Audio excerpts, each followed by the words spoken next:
Hello friends, welcome back on apex classes digital platform. हम पढ़ रहे थे क्लास 12th का सेकंड लेसन भारतीय इतिहास के स्वर्णिम पृष्ठ। आज का हमारा टॉपिक है गुप्तकालीन आर्थिक जीवन के बारे में पढ़ेंगे। पिछले वीडियो में हमने देखा था, पिछली क्लास में हम पढ़ चुके हैं कि गुप्त काल जो था वह स्वर्ण काल कहलाता है, स्वर्ण युग के नाम से जाना जाता है।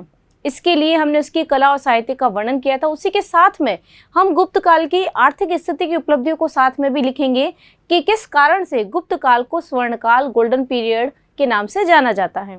तो आर्थिक जीवन में हम देखते हैं कि गुप्तकालीन आर्थिक जीवन के जो सभी पक्ष हैं, कृषि है, पशुपालन है, व्यापार वाणिज्य है, उद्योग धंधे हैं, शिल्प कला है, ये सारी चीज़ें जो है, सारे पक्ष जो है बहुत ज़्यादा उन्नत अवस्था में थे। इन सब की जो महान उपलब्धियां थी, उस समय जो नई तकनीकी का प्रयोग किया गया था, जो विकास हुआ, जो विकास का स्तर जो क्या था, निम्न से उच्चतर की ओर बढ़ता गया।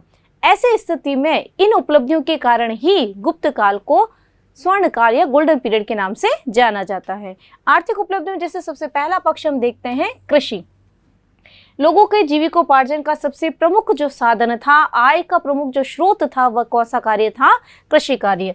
तो जीविकोपार्जन का सबसे प्रमुख कार्य था।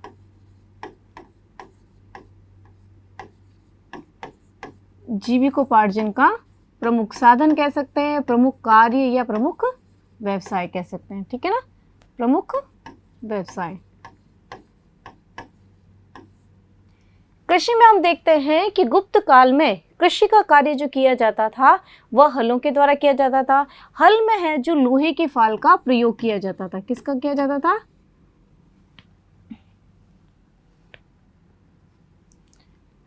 हल में लोहे के फाल का प्रयोग किया जाता था।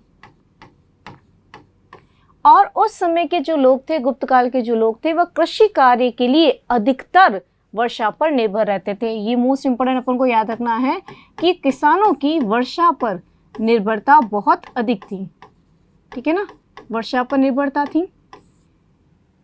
लेकिन गुप्तकालीन शासकों के द्वारा सिंचाई के साधन उपलब्ध करवाने के लिए, कृषि कार्य के लिए सिंचाई की व्यवस्था गुप्तकालीन शासकों के द्वारा की जाती थी। और इसका सबसे अच्छा उदाहरण हमें मिलता है, सबसे प्रामाणिक उदाहरण जिसके बारे में हम पहले भी कंसल्ट कर चुके हैं, कौन सा है? जूनागढ़ अभिलेख। स्कंदगुप्त का जूनागढ़ अभिलेख है जिससे हमें इसका उदाहरण मिलता है। जूनागढ़ अभिलेख किसका है? स्कंदगुप्त का, गुप्त शासक स्कंदगुप्त का। और इससे हमें पता चलता है कि स्कंदगुप्त के द्वारा सौराष्ट्र में गिरनार पर्वत के पास में सुदर्शन झील का जीर्णोद्धार करवाया गया था। पढ़ चुके अपन पहले भी। सुदर्शन झील का जीर्णोद्धार या उसका पुनरुद्धार कह सकते हैं, मरम्मत कार्य कह सकते हैं। ये किसके द्वारा करवाया गया था? गुप्त शासक स्कंदगुप्त के द्वारा करवाया गया था। और किसके द्वारा कराया गया था उस समय? सौराष्ट्र का गवर्नर कौन था? सौराष्ट्र के गवर्नर पर्णदत्त के पुत्र चक्रपालित के द्वारा यह कार्य करवाया गया था।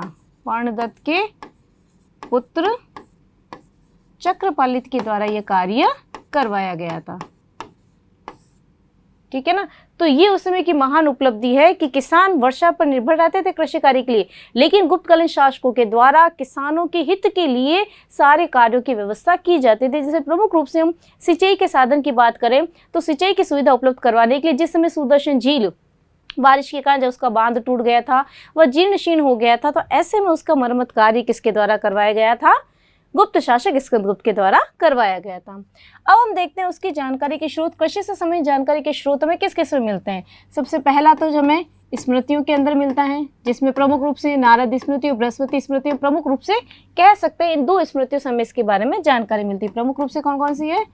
नारद स्मृति और बृहस्पति स्मृति। इन दो स्मृतियों से हमें इसकी जानकारी मिलती है। इसके अलावा दो ग्रंथ कौन से हैं? बृहत संहिता और अमरकोश। बृहत संहिता और अमरकोश, ये तीनों स्रोत है जिससे हमें गुप्तकालीन कृषि के बारे में जानकारी मिलती है। अब प्रमुख रूप से पहला जो स्रोत है वह है व्रत संहिता।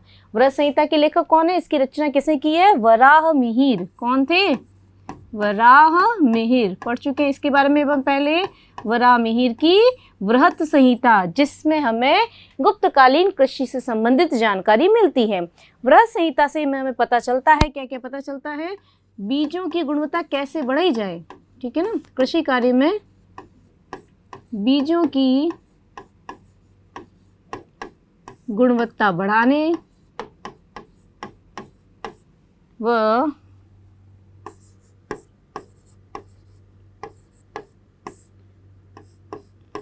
उपजाऊ शक्ति, भूमि की जो उपजाऊ शक्ति है, उर्वरा शक्ति है, उस शक्ति को बढ़ाने के तरीकों का उल्लेख किसमें मिलता है हमें,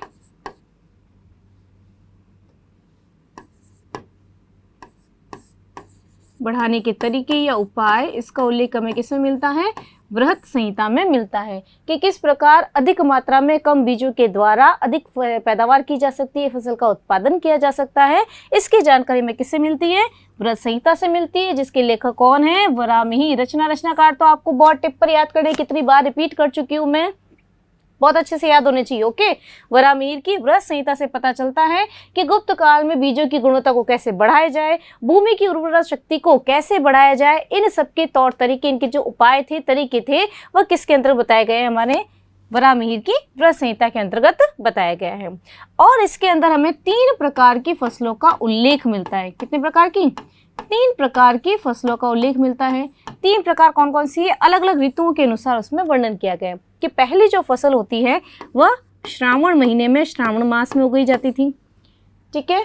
दूसरी होती थी वह बसंत ऋतु में उगाई जाती थी, और तीसरी जो होती थी वह चैत्र या वैशाख ऋतु में उगाई जाती थी। तो 3 प्रकार की, सॉरी,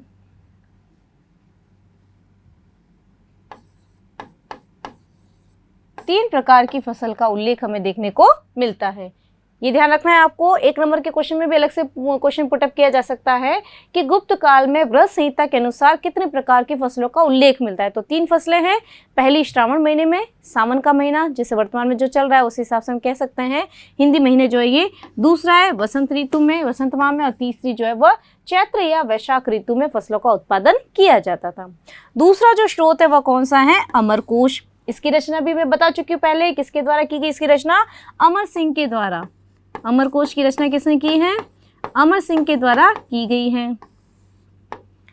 अमर सिंह के अमरकोश से हमें ये पता चलता है कि उस समय में किन किन उपज का उत्पादन किया जाता था, किन किन का फसल को उत्पादित किया जाता था, जिसमें प्रमुख रूप से हम देखते हैं गेहूं, जौ, ज्वार, बाजरा, ये सारी चीज़ें उसमें उत्पादित होती थी। तिल, दालें, अलसी, अदरक, मटर, सरसों आदि चीज़ें जो थी, इनका उत्पादन कौन से काल में होता था, गुप्त काल के अंतर्गत किया जाता था, जिसकी जानकारी में मिलती है अमर सिंह के अमरकोश के द्वारा मिलती है। और इसी स्रोत के द्वारा हमें पता चलता है कि उस समय में 12 प्रकार की भूमि थी। कितने प्रकार की, 12 प्रकार की भूमि का उल्लेख करता है कौन, अमर सिंह, ठीक है ना। लेकिन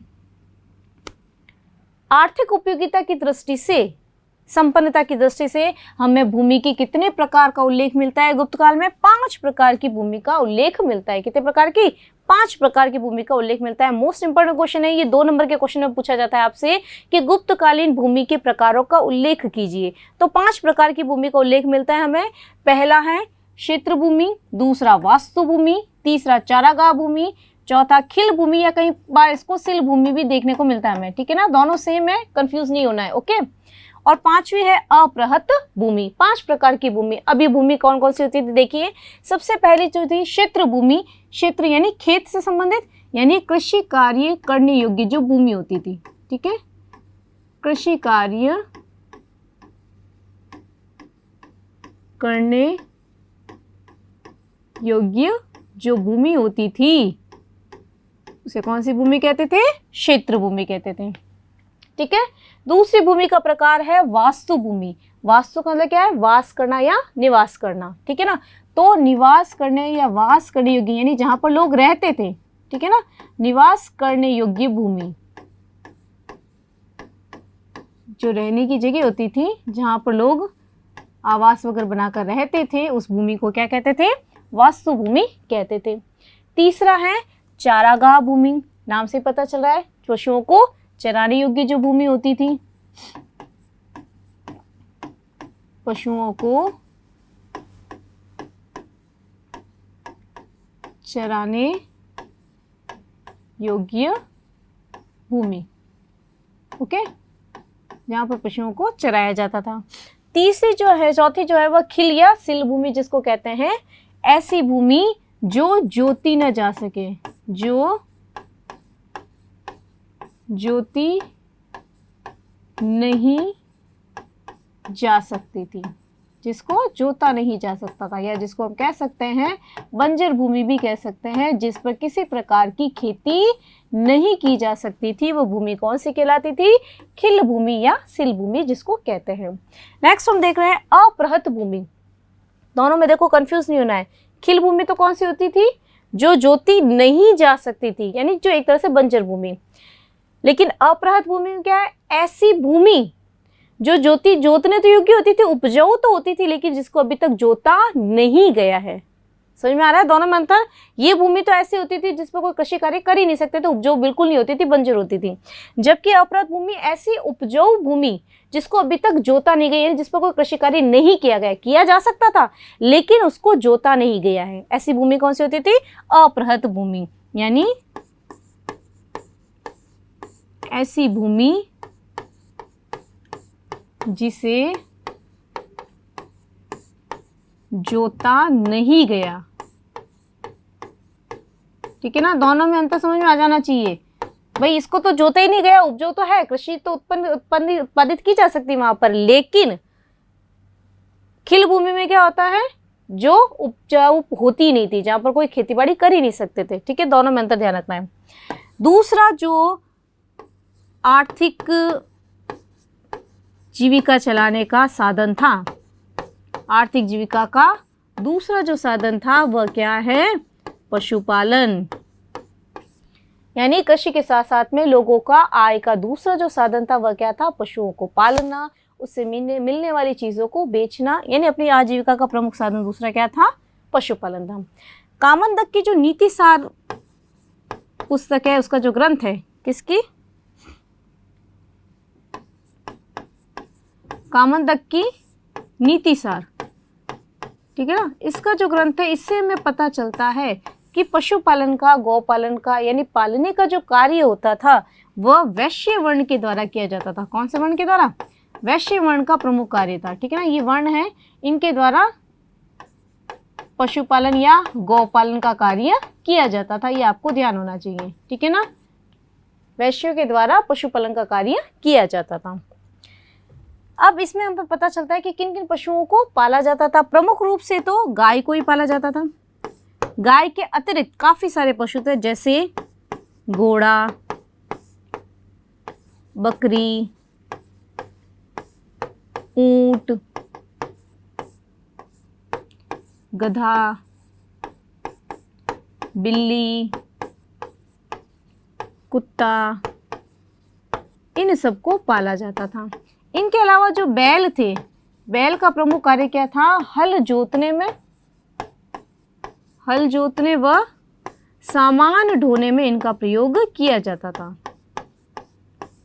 सामान ढोने में बैलों का प्रयोग किया जाता था। ओके, तो पशुपालन में आपको प्रमुख पशु कौन कौन से थे उसका ध्यान रखना है। ओके, नेक्स्ट हम देखते हैं आर्थिक जीवन का तीसरा जो पक्ष था वह था उद्योग और शिल्प। गुप्त काल में हम ये कह सकते हैं उन्नति का जो चरम स्तर था वह पहुंच गया था। इतनी सारी टेक्नोलॉजी, उतनी सारी तकनीकें, प्रौद्योगिकी का बहुत ज़्यादा विकास हो गया था। जो प्रारंभिक, इससे पूर्व के कालों में जो स्तर था उससे काफ़ी ऊंचा स्तर इसने प्राप्त कर लिया था। इसलिए ही गुप्त काल को गोल्डन पीरियड के नाम से जाना जाता है। उद्योग और शिल्प में सबसे पहला उद्योग हम देखते हैं धातु विज्ञान।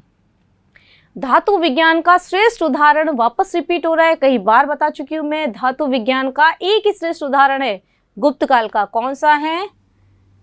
दिल्ली के महरौली का लौह स्तंभ। दिल्ली के महरौली का लौह स्तंभ, जो इतनी शताब्दियों से अभी भी अक्षत खड़ा है, यानी उसमें अभी तक जंग नहीं लगा है, ठीक है ना। लौह स्तंभ इसका प्रमुख उदाहरण है जिसमें बिना जंग लगा हुआ है, ठीक है ना, जिसमें अभी तक जंग नहीं लगा है। ये इसका श्रेष्ठ उदाहरण है गुप्त काल का। ओके, दूसरा उदाहरण भी अपन पहले पढ़ चुके हैं ताम्र शिल्प में। तांबा जो धातु था उसमें श्रेष्ठ उदाहरण है अपने सुल्तानगंज, भागलपुर बिहार की, ठीक है ना। सुल्तानगंज कहाँ है? भागलपुर बिहार की, जो बुद्ध की 1 टन की मूर्ति है। बुद्ध की ताम्र मूर्ति है, ये भी उसका श्रेष्ठ उदाहरण है कि इतनी भारी मूर्ति उस काल में बनाई गई थी, जिससे पता चलता है कि उस समय में तांबे की या लोहे का धातु जो थी वो बहुत ही उन्नत अवस्था में थी। उसकी जो ढलाई गलाई वगैरह जो की जाती थी बहुत ही उन्नत अवस्था में थी। ओके, नेक्स्ट हम देखते हैं सिक्के। सिक्कों का अगर वास्तविक अच्छी उसकी ढलाई या उसकी लिखावट, उसकी बनावट, इस आधार पर देखा जाए तो परिपक्व अवस्था में देखा जाए, विकसित अवस्था में देखा जाए तो गुप्त काल ही ऐसा काल था जिसमें सिक्कों का उच्च स्तर में देखने को मिलता है। और देखा जाए तो सिक्कों का प्रारंभ भी गुप्त शासकों के द्वारा ही किया गया था। सबसे पहले चंद्रगुप्त के द्वारा सिक्कों का प्रारंभ किया गया था। किसके द्वारा? चंद्रगुप्त के द्वारा सिक्कों का प्रारंभ किया गया था। उसके बाद में जैसे मैंने पढ़ा था पिछली बार विजय में पढ़ा था कि शकों पर विजय प्राप्त करने के बाद उसने चांदी के सिक्कों का प्रचलन किया था। सोने के सिक्कों का प्रारंभ चंद्रगुप्त प्रथम ने तो सोने के सिक्के चलाए थे। चंद्रगुप्त द्वितीय ने, देखो चंद्रगुप्त प्रथम ने तो किसके सिक्के चलाए थे? सोने के सिक्के चलाए थे। इसके बाद में हमने पढ़ा था चंद्रगुप्त द्वितीय, जिसने शकों पर विजय प्राप्त करने के बाद में चांदी के सिक्कों का प्रचलन किया था। इसके बाद हमने देखा था कुमारगुप्त, पढ़ा था ये भी। कुमारगुप्त के काल में सर्वाधिक सिक्के, मोहरे और मुद्राएं हमें देखने को मिलती है, ठीक है ना। लगभग 623 सोने के सिक्के जो मुद्राएं हैं वह हमें मिले हैं किसके? कुमारगुप्त के। कहाँ से मिले हैं? बयाना से। कहाँ से मिले हैं? बयाना, राजस्थान से। राजस्थान के भरतपुर में है बयाना, तो बयाना राजस्थान से हमें सर्वाधिक सिक्के जो है कहाँ से मिले हैं? कुमारगुप्त से मिले। और अगर देखा जाए तो सोना, चांदी, तांबे, इन सब के सिक्के इतनी अधिक मात्रा में मिलना उस समय की आर्थिक स्थिति की उन्नति को दर्शाता है कि भी आर्थिक दृष्टि से इतना संपन्न था राष्ट्रीय, जिस कारण से सोने चांदी के सिक्कों का माध्यम बनाया जाता था, मुद्राओं के रूप में उनका प्रयोग किया जाता था। ये उस समय की आर्थिक स्थिति की उन्नत अवस्था को दर्शाता है।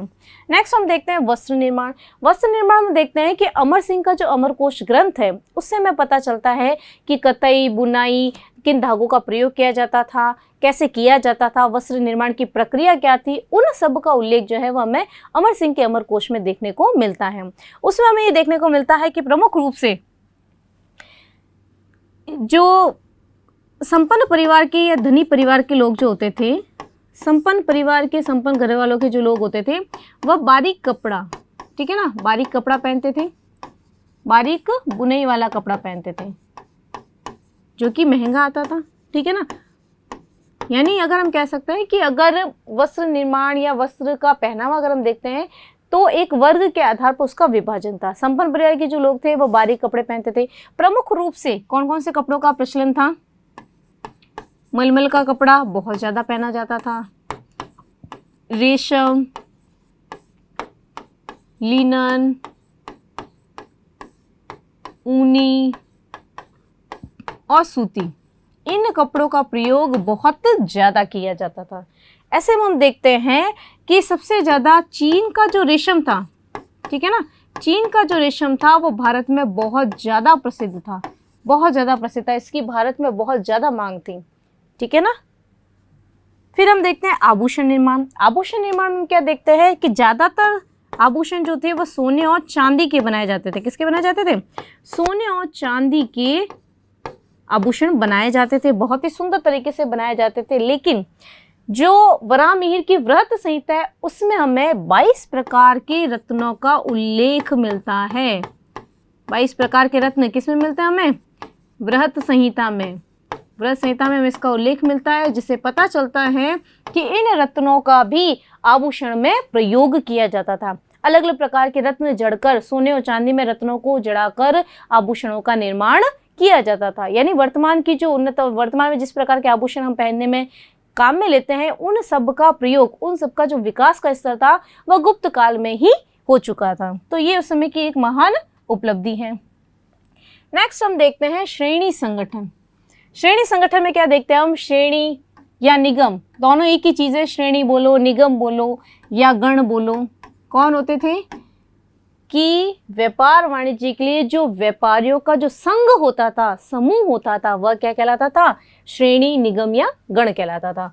व्यापारियों का संघ या समूह, व्यापारियों का संघ या समूह क्या कहलाता था? श्रेणी, निगम या गण कहलाता था। अब इसमें ये ध्यान रखना है आपको कि उस समय के जो व्यापारी थे वो बहुत ही उन्नत अवस्था में थे, उनके पास काफ़ी संपन्नता थी धन दौलत की दृष्टि से अगर देखा जाए तो उस समय के जो व्यापारी थे वह एक बैंकों की तरह कार्य करता था। ये उस समय के व्यापारी की एक बहुत बड़ी विशेषता है कि उस समय का व्यापारी समूह जो था वह बैंकों के रूप में कार्य करता था, बैंकों की तरह कार्य करते थे ये लोग। इनका जो संघ था ये बैंकों की तरह कार्य करते थे। मतलब कहने का क्या हुआ कि जिस प्रकार वर्तमान में लोगों को ऋण की आवश्यकता होती है तो व्यक्ति कहाँ जाता है? बैंक में जाता है पैसे उधार लेने के लिए, लोन लेने के लिए। तो उस समय में उधार देने का कार्य, लोगों की ऋण की आवश्यकता को पूरा करने का कार्य किसके द्वारा किया जाता था? व्यापारियों के समूह के द्वारा किया जाता था। यानी एक प्रकार की बैंक की तरह वह कार्य करते थे।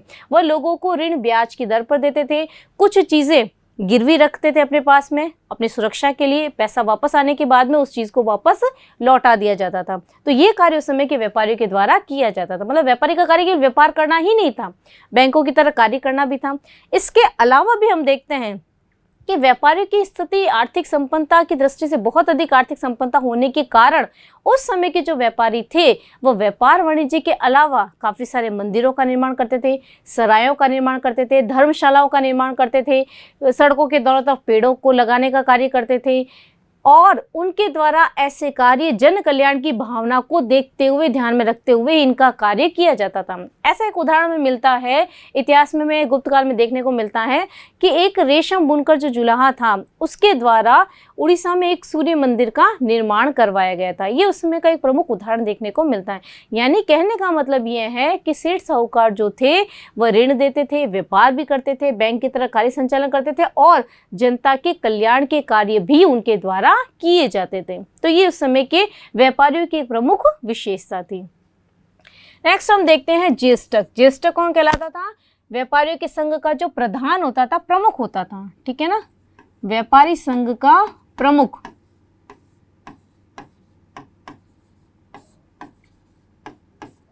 व्यापारी संघ का जो प्रमुख व्यक्ति होता था वह क्या कहलाता था? ज्येष्ठक कहलाता था, ठीक है ना। शॉर्ट क्वेश्चन में इंपॉर्टेंट है। दूसरा है सार्थवा। सार्थवा कौन होता था?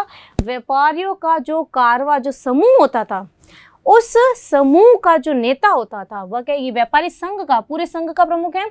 और यहाँ पर व्यापारियों के जो कारवा चलता था, एक समूह होता था, उसका नेतृत्व करता।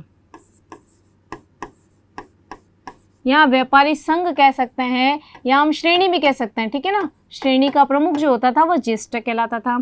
यहाँ पर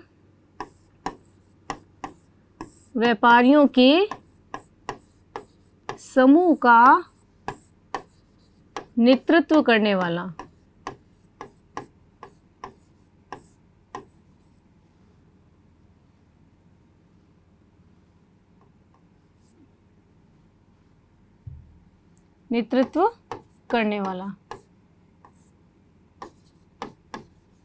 कौन कहलाता था?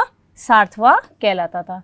यानी हम कह सकते हैं उस समय व्यापारियों का समाज में बहुत ही सम्मानजनक स्थान था। उनके द्वारा जो कार्य किए जाते थे उसके कारण समाज में उनको बहुत ज़्यादा सम्मान प्राप्त था।